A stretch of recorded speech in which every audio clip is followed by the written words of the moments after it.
Alors, on lui amena des petits-enfants afin qu'il les touchât. Or, les disciples voulurent les chasser. Jésus, à cette vue, fut indigné et leur dit : « Laissez venir à moi les petits-enfants, et ne les empêchez pas, car le royaume de Dieu est à ceux qui leur ressemblent. Je vous le dis en vérité, celui qui ne recevra pas le royaume de Dieu comme un petit enfant n'y entrera point. » Puis il les embrasse et les bénit en leur imposant les mains. Saint Marc 10, 13. En ce moment-là, les disciples s'approchèrent de Jésus et dirent : « Qui donc est le plus grand dans le royaume des cieux ? » Jésus, ayant appelé un petit enfant, le plaça au milieu d'eux et dit : « Je vous le dis en vérité, si vous ne vous convertissez et si vous ne devenez comme les petits enfants, vous n'entrerez pas dans le royaume des cieux. » Saint Matthieu 18, 1, 3. En m'écoutant lire ces versets, vous vous êtes sans doute demandé pourquoi j'avais choisi ces lignes. Il y a 2000 ans qu'on entend répéter par les prédicateurs qu'il faut devenir comme des petits-enfants, et on n'est pas plus avancé. Laissez venir à moi les petits-enfants, car le royaume de Dieu est à ceux qui leur ressemblent. Si vous ne devenez pas comme les petits-enfants, vous n'entrerez pas dans le royaume de Dieu. Lorsque je vous aurai expliqué ces quelques lignes à la lumière de la tradition initiatique, vous verrez qu'elles contiennent des idées très profondes.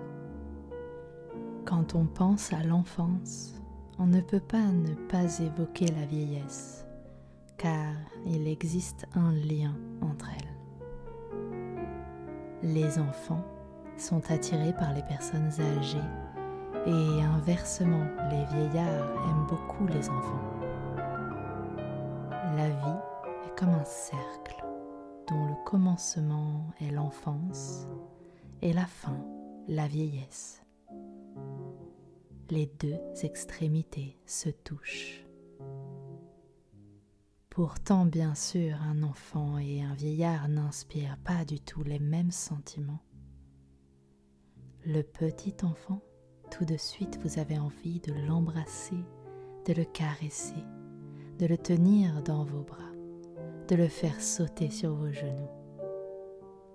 Mais pas le vieillard. Pourquoi ? Vous répondrez que c'est parce que l'enfant est plus léger.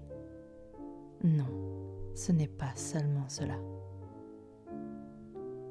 L'enfant naît avec les poings fermés, tandis que le vieillard meurt avec les mains ouvertes. L'enfant, avec ses poings fermés, veut dire « J'ai une grande confiance en mes forces. Je veux me manifester et vaincre le monde entier. » Tandis que le vieillard, qui a gaspillé sa vie à la recherche d'un bonheur qu'il n'a pas trouvé, dit « J'ai cru que j'obtiendrais beaucoup de choses et j'ai tout perdu. Je suis déçu. » Il n'a rien pu retenir, alors il ouvre les mains. Beaucoup sont déçus à la fin de leur vie. Malgré leur grand âge, ils n'ont rien acquis, rien appris.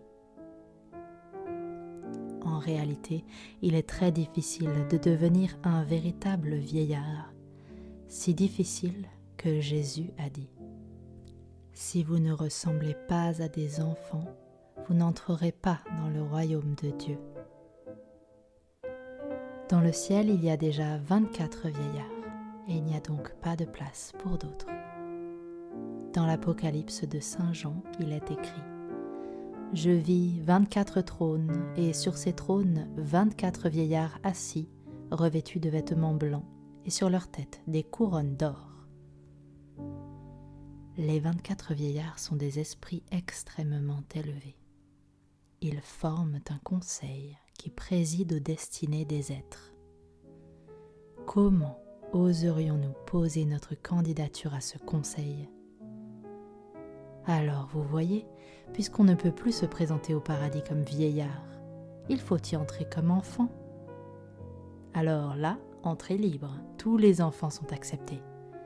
Le paradis est peuplé d'enfants, tandis qu'il n'y a que 24 vieillards. Vous ne me croyez pas ? Mais si, le seul fait que tous les vieillards soient renvoyés pour se réincarner sur la terre prouve bien qu'on ne veut pas les garder au paradis. Quelqu'un dit « Mon père est au paradis auprès de Dieu ». En réalité, il est déjà réincarné comme un tout petit bébé dans une famille. Pourquoi est-il revenu ? Justement pour apprendre l'amour et la sagesse qui sont cachés dans ces deux symboles, l'enfant et le vieillard. L'enfant et le vieillard représentent les deux vertus que nous devons apprendre à développer pendant notre existence. L'enfant, c'est l'amour qui apporte l'abondance des forces et des énergies, qui veut tout voir, tout toucher, qui veut agir et manifester toutes les possibilités de la vie. Le vieillard, c'est la sagesse qui observe, analyse, tire des conclusions. Mais les deux doivent marcher ensemble, car à l'heure actuelle où l'on voit partout se manifester la tendance à développer l'intellect au détriment du cœur, les humains deviennent critiques, intolérants. Ils se conduisent comme des vieillards grincheux. Et ça, ce n'est pas la sagesse. Et maintenant, observez les jeunes enfants quand ils apprennent à marcher. Ils tombent, ils se relèvent, ils retombent, ils se relèvent, jusqu'à ce qu'ils arrivent à se tenir debout. Tandis qu'observez un vieillard. S'il a un échec, il dit « C'est fini, je ne ferai pas un second essai ». S'il tombe, il attend qu'on le relève. On lui porte secours, mais c'est pour l'amener à l'hôpital. Cela signifie qu'un être vieillit dans son caractère, son âme, ses pensées. S'il lui arrive de tomber, il ne se relève pas. Il dit « Aux autres de se lever et d'agir, moi, ma vie est terminée ». Et non, il doit faire des milliers d'essais s'il le faut, mais il doit se relever pour marcher. Sinon, il n'apprendra pas à marcher dans le royaume de Dieu. Observez encore les enfants. Vous leur donnez un bonbon, un caillou, un insecte, et ils se réjouissent. Tandis que les vieillards, rien ne les satisfait. Ils trouvent toujours une raison de grogner et de se plaindre. C'est pourquoi ils n'entreront pas dans le royaume de Dieu. Car le royaume de Dieu est un éclat de conscience fait de souplesse et de joie. S'ils ne sont pas capables d'entrer dans le royaume de Dieu durant cette vie, alors combien moins quand ils seront de l'autre côté. Dès maintenant, on leur en refuse l'entrée. Ne pensez pas que lorsque je parle ainsi des vieillards, je ne m'arrête qu'à l'âge, car il y a des jeunes qui, à 16 ans déjà, sont intérieurement des vieillards. Ternes, blasés, dégoûtés. Rien ne les intéresse, aucune activité ne les tente. Ils sont incapables d'élan, d'émerveillement, d'enthousiasme. Par contre, il y a des vieillards qui ont le cœur jeune, riche, inépuisable. On voudrait les embrasser tellement ils sont rayonnants, joyeux, délicieux. Oui, en dépit de leur âge, on désire les embrasser, les porter dans ses bras, car ce sont de vrais enfants. Les enfants sont insouciants, ils ne s'inquiètent pas du lendemain, tandis que les vieillards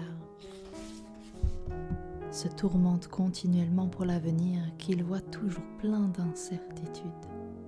La maladie, la misère, la solitude. Et malheureusement, toute la culture contemporaine nous apprend à être des vieillards. Ce n'est pas bien intelligent, paraît-il, d'être comme des enfants. L'injure la plus grave qu'on puisse faire à quelqu'un, c'est de le traiter d'enfant. Pour plaire à l'opinion publique, il faut avoir l'air soucieux et préoccupé d'un tas de problèmes.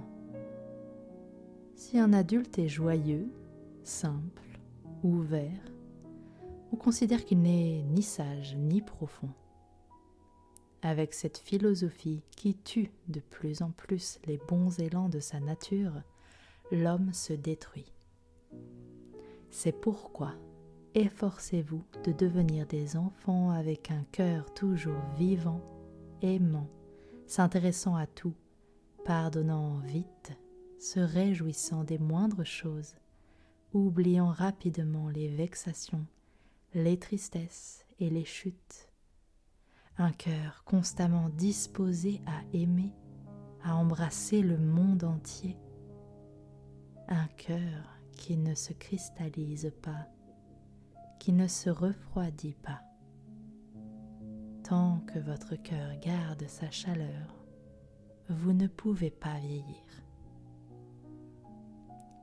Les enfants sont remplis de confiance en eux-mêmes. Ils se croient capables de lutter avec les grands, de les renverser, d'être plus forts qu'eux. Lorsqu'ils essaient, ils ne réussissent pas, mais ils continuent à croire. Et ils croient aussi tout ce qu'on leur raconte, même si ce sont des histoires à dormir debout. Par contre, les vieillards ne vous croient même pas si vous leur dites la vérité. Ils sont soupçonneux et disent « Que de fois j'ai vu cela, mon enfant. Je ne suis pas assez stupide pour croire encore. On ne peut plus me tromper. » En réalité, on peut très facilement les tromper, car souvent ils ne voient plus très clair. Certains me demandent « Pourquoi êtes-vous parfois gai comme un enfant ?» Je répondrai que je me sens mieux ainsi. Bien sûr, on me respectera moins, mais ça m'est égal. Pourquoi les gens veulent-ils toujours être estimés et respectés ?